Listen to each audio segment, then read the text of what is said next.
What's up, guys? One Koala Man here, bringing you episode number 53 of our fairy tale reviews. And if you enjoyed today's episode, be sure to hit that like button down below. It means a lot to me if you hit that like button. Be sure to answer the question of the day and follow me on Twitter, both which will be in the description down below, so check those out. Also, if you are new to the channel, please be sure to subscribe, because I welcome every single one of you, old and new, to the channel with open arms. And be sure to share it to all your friends, family, loved ones, everybody that you think would like this type of review. Because like I've always said in the past, this review is not like any other review. It's more like a recap of like what happens in the anime, or what happens in the episode, a step-by-step of what happens, why it happens, how it happens, all of that good stuff. And with all that said and done, guys, let's get this mother underway. So we started off where we left off last episode, and that is us getting introduced to the one member of Cake Shelter that is representing, and that is Wendy. And Wendy is just so adorable. Oh my lord. She's one of the most adorable little anime characters I've seen.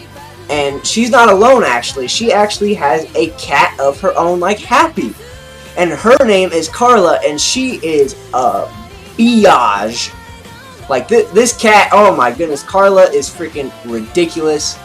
Oh my lord.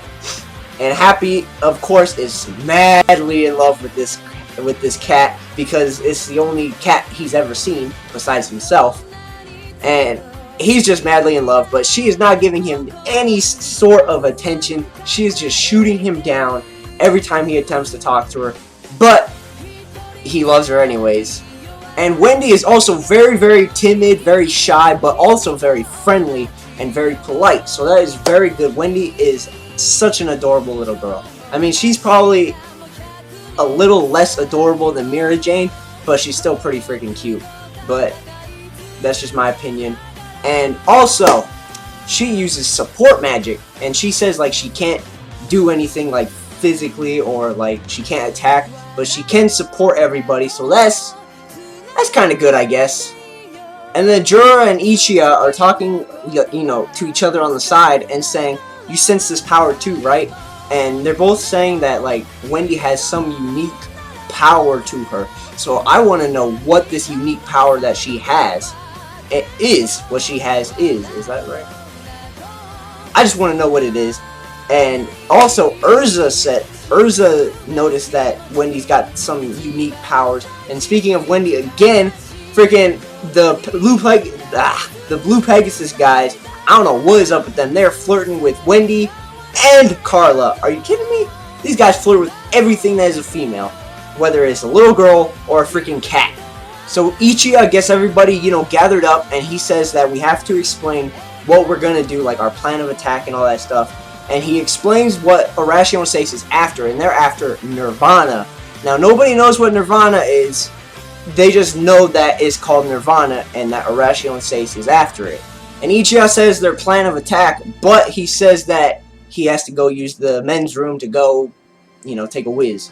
And while Ichiya is going to the little men's room to go take a whiz, Hibiki uses his archive magic, which is like, sort of like a computer type magic. And he's looking up all the Oracion Seis members and telling a little bit about them to everybody, you know, so they at least have some knowledge of these people. And the first member we're introduced to is the Snake Man himself, Cobra. And Cobra he's kind of a unique case because, you know, he does have his snake with him. And we've also seen him in the past episodes talking, saying that he can hear everybody. So his sense of hearing is on point. The next guy we get introduced to is a speed demon, and his name is Racer. And I mean, if you didn't figure out what he does from his name, Racer, he does speed magic, and apparently he can move like Sonic the Hedgehog. He can move like Quicksilver, the Flash.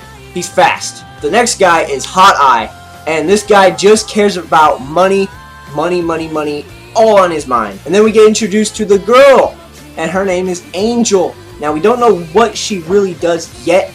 And then the next guy is the most mysterious of the whole entire Oracion Seis. His name is Midnight. Now, nobody knows exactly what he does, except he sleeps a lot.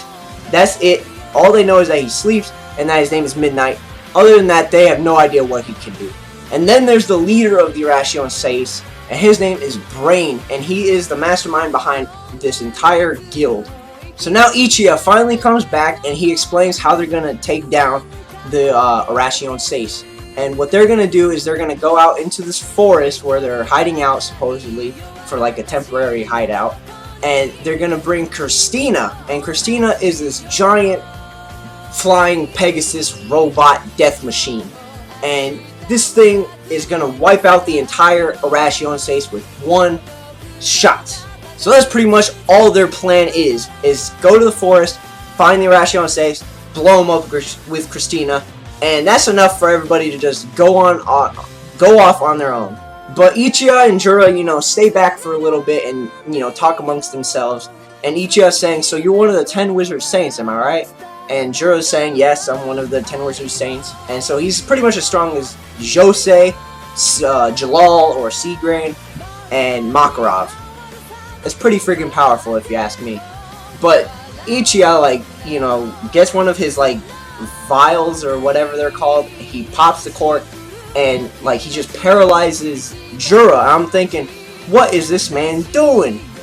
And turns out that Ichiya was actually two little fairy things flying around, and turns out that they're part of the Oracion Seis, but they're with Angel. And Angel comes to Jura and says, like, whatever she says, and she pretty much took down two of the strongest members of this alliance. She took down Ichiya, who was in the bathroom next to a urinal, just knocked out, and she took down Jura. So if they can do that, if she can do that by herself to one of the 10 Wizard Saints and Ichiya, what are they going to do to the squad and everybody else to this alliance? They're just going to wreck shop.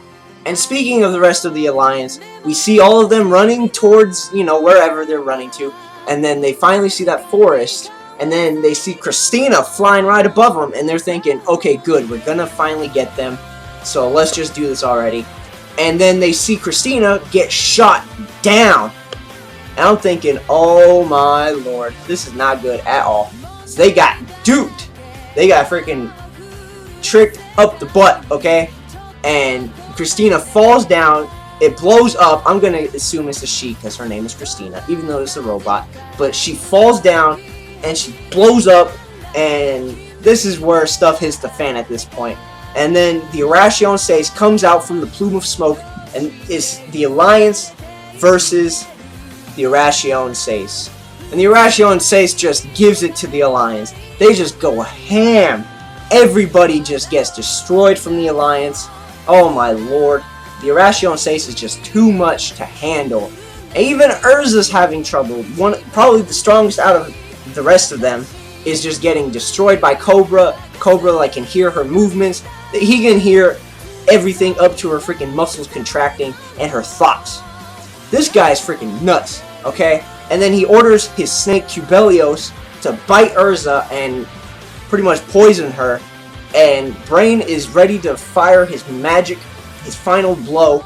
And if you know Fairy Tail, you know the first final blow is never the final blow. So he starts getting it ready, and then he sees Wendy hiding behind a rock, and turns out he knows who she is too. So we got a few unanswered questions. Oh my lord, I cannot speak today. But that is the end of the episode of Fairy Tail. Alright guys, you already know I don't like to end off without a question of the day. And today's question of the day is, who is your favorite Oracion Seis member that we've been introduced to? Is it Brain, Hot Eye, Angel, Cobra, Racer, or Midnight?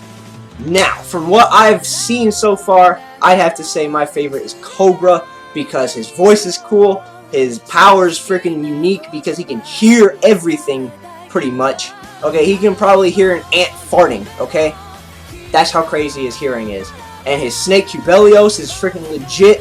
But leave me your answer down in the comment section below. And with all that said and done, guys, as always,